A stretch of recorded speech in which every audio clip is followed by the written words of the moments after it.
Hello, and welcome to the Black Ponder. I'm Neil Trotter.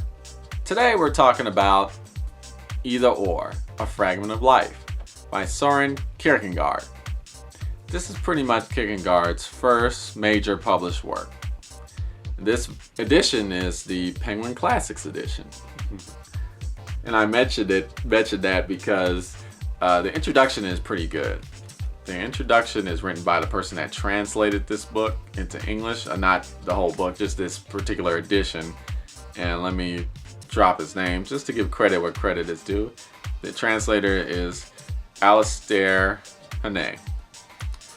And it's a good introduction because it breaks down the context of where Kierkegaard's coming from in terms of what he was going for with Either or. Either or is basically a critique on philosophy at that time, because philosophy at that time was pretty much Hegelism, at least in the Western world. Hegelism is just the school of thought that was started by George Hegel. And Hegel, he focused primarily on concepts, like things like liberty or freedom or happiness. He focused on how to best think about these things and how to best apply them to life or to existence for you to get meaning.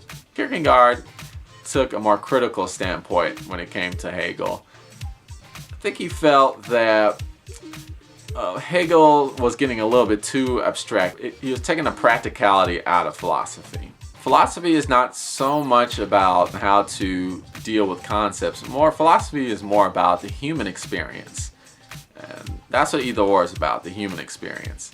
And by doing that and focusing on the human experience and the individual, Kierkegaard started a new branch of philosophy. It's actually my favorite branch. It's called existentialism. Either or is a dual perspective book. It's told in first person. It's actually 4 different perspectives, but the two primary perspectives of this book is person A and person B. This is Kierkegaard gives them these 2 names. And person A is the aesthetic person. He finds meaning in emotion and seduction and erotica. And when I say erotica, I'm not talking about overly sexually explicit things like that, which when you say erotica today, that's what you think about. Erotica is more just a focus on the emotional and feeling and issues of the heart. That's what we're talking when in terms of erotica. Person A is a player. You know, he's pretty much a playboy. Hits on a lot of women.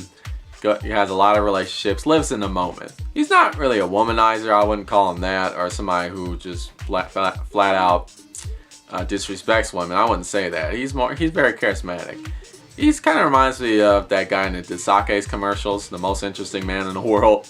He's pretty much that person. And then you got Perspective B. Now, Perspective B, he is a hardcore family man. He's married, he has kids, and he very much believes in marriage, and he believes in responsibility and obligation. To the extent that responsibility, that's where you find meaning. He's a very ethical person and a very moral person. That's where his focus lies.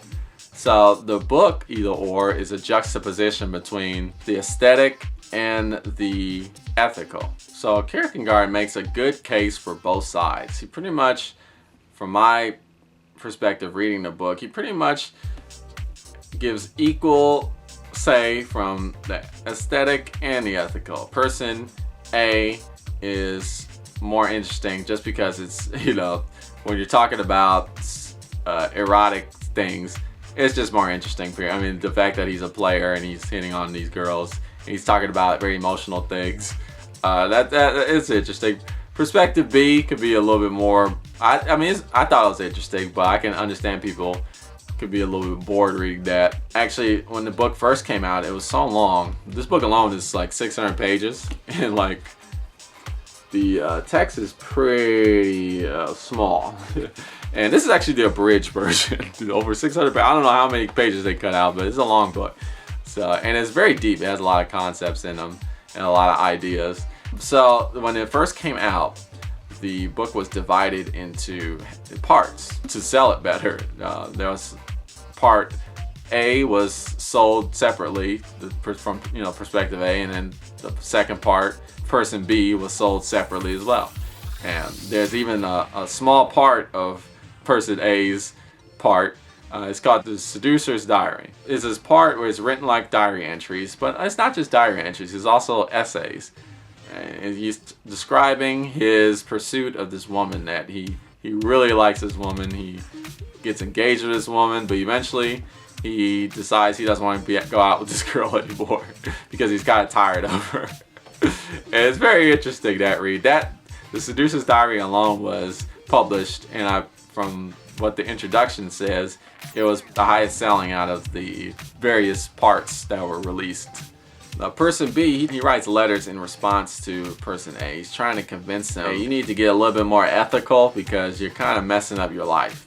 And he starts talking to them about how important marriage is and how marriage actually means a lot, and that marriage can be aesthetic, but you're taking it the wrong way.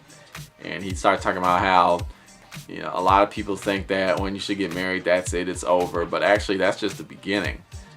You can develop marriage into something that's very seductive and emotional. And he describes that a lot in detail. But frankly, both sides have equal say.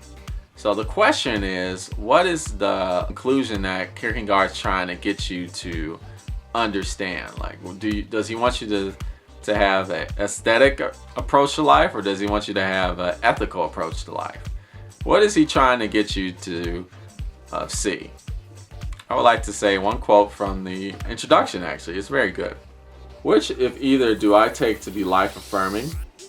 In writing Either Or, did Kierkegaard believe it more important that readers decide for themselves which life view is life-affirming than that they should see the matter as he did? But which way did he see it? Does he think aesthetic life is best or ethical life is best? Let's continue to quote.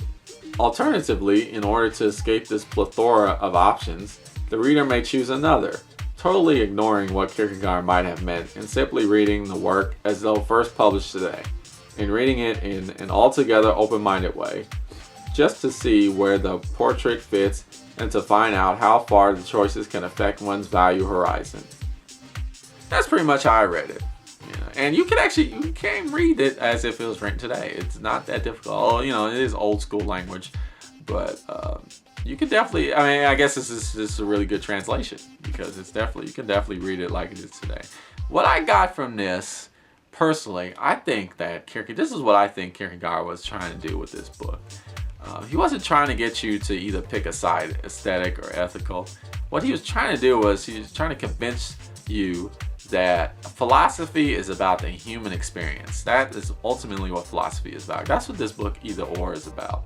It's not about just focusing on concepts and just talking about the meaning behind things, just so you can talk about the meaning behind things. So sometimes philosophy could get a little bit too abstract, and like I said before, and you can lose the practicality of philosophy. And that's why a lot of people say philosophy is dead and you can't really apply philosophy to anything anymore, because it can get so out there, just like you're talking so much about things that really don't matter. And Either Or brings it back down to the practical level, to the human level. Really, that's what philosophy is about. that's what existentialism is about.